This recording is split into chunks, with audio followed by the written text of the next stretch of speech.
take a look at your screen there. That is Mount Wilson, California. This is from our Fox Los Angeles team, and you can see there are some vehicles there underneath all of that snow, and that appears to be a couple windows there on a building to where the snow is so high up that they're basically getting buried at this point. It seems unusual to see snow like this in that area. To find out more about it, I do want to bring in Brian Adams with the National Weather Service in San Diego. And I believe, Brian, that this is possibly the first time that you all have ever had to issue a blizzard warning. Is that correct? Yeah, that's correct. This is actually the first storm that has necessitated the issuance of a blizzard warning from the San Diego Weather Service office. It's a pretty remarkable storm, and we wanted to get the messaging out well in advance that this was going to be a nasty one.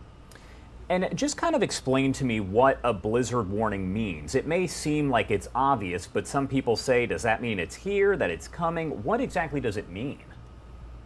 So for a blizzard warning, we typically try to get a little bit more advanced notice than you would normally expect from, say, like a severe thunderstorm or a tornado warning, because the impacts from a blizzard warning are pretty darn dire. We usually expect very heavy snowfall, sustained winds, or very frequent gusts of at least 35 miles per hour, and we expect those to work in conjunction with each other to create extremely heavy snow, blowing and drifting snow like you can see on the camera there, and especially reduced visibility, making travel either extremely dangerous or near impossible.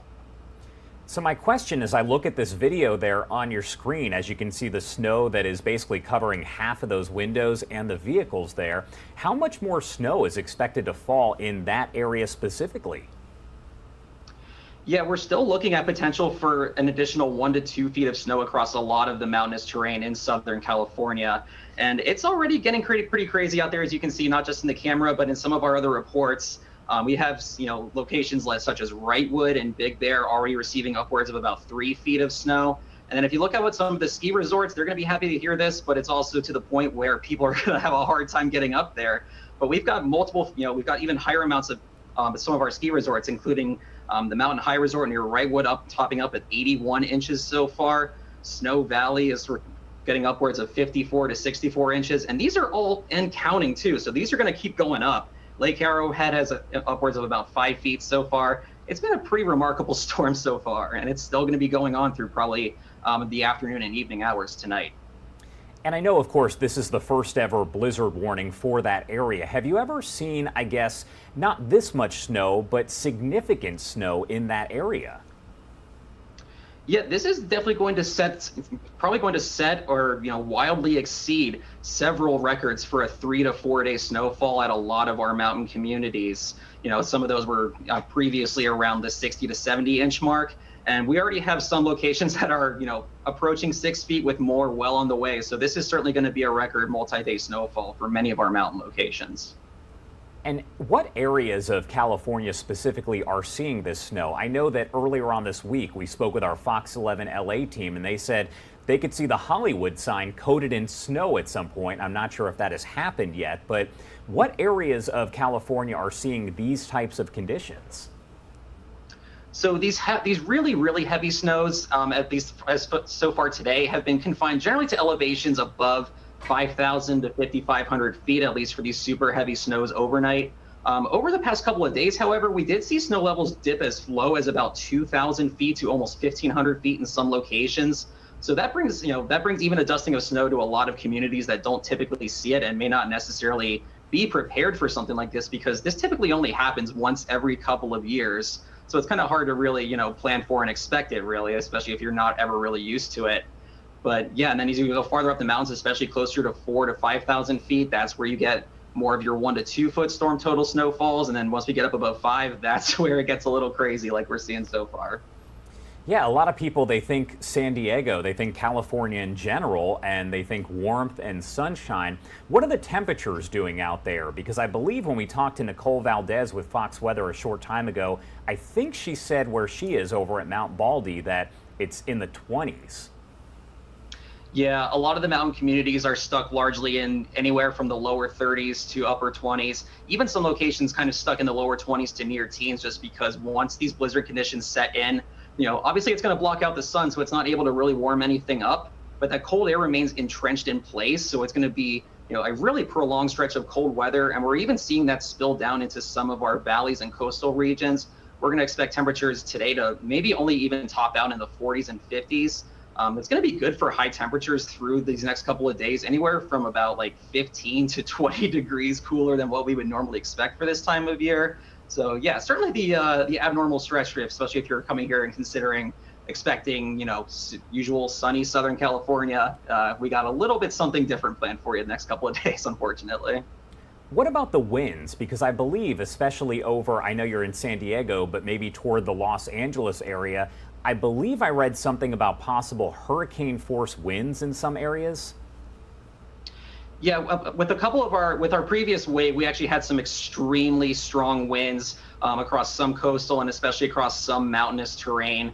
We had multiple reports from this previous wave, actually, of wind gusts approaching the 80 to 90 mile per hour range. Even a handful of areas, Burns Canyon, just on the east side of the San Bernardino Mountains in our particular region, actually did record a wind gust over 100 miles per hour.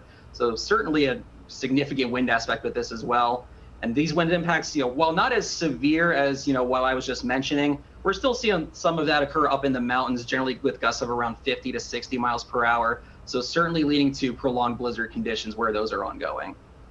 And I know I talked about, do you normally see this kind of snowfall there, but do you normally see winds that are that powerful?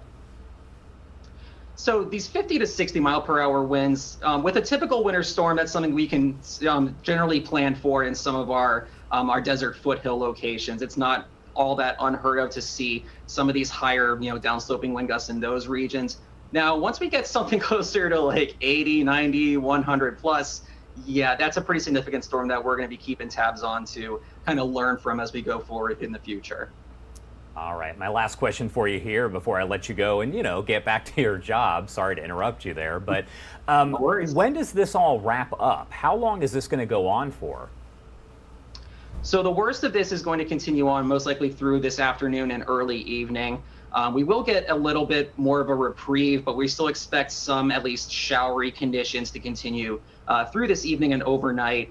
Finally, by the time we get through Sunday morning or so probably getting into late Sunday morning, early afternoon or so, that's when this is finally going to be wrapping up for good. So that after that, we'll be looking at least relatively dry for a few days. But then we unfortunately do have another storm right on this one's heels coming through Tuesday and Wednesday. Fortunately, not nearly as strong as this one, but we've already got a lot to deal with anyway. So, Is that going to be more snow or is it more of a rain event? this one looks to be a little bit more on the cold side, so there can certainly be some additional snowfall for a lot of our already harder hit mountain communities. But again, nothing quite like we're expecting for this storm. For sure. All right, Brian Adams, there anything else that you do want to add before I let you go? Yeah, so if you just, again, if you're having plans to potentially travel through some of these mountain communities, be sure to take a quick look at road conditions on some quick map sources, like check with your local transportation departments. Make sure it's actually okay and safe to go up there, because during blizzard conditions, we highly advise you to just not travel in general if it's not for an essential or an emergency purpose. If you do have to go up there, keep a first aid kit and an emergency toolkit in your car. If you happen to get stuck, please just wait in your vehicle and wait for authorities to come. It's much more likely that you're going to be okay in there instead of just trying to venture out on your own. So again, if you don't have to travel, please just don't. I mean, that's good advice for sure. Hopefully everyone will heed the warnings and stay safe. Thank you so much for taking the time to talk to us. Yeah, thank you for having me on.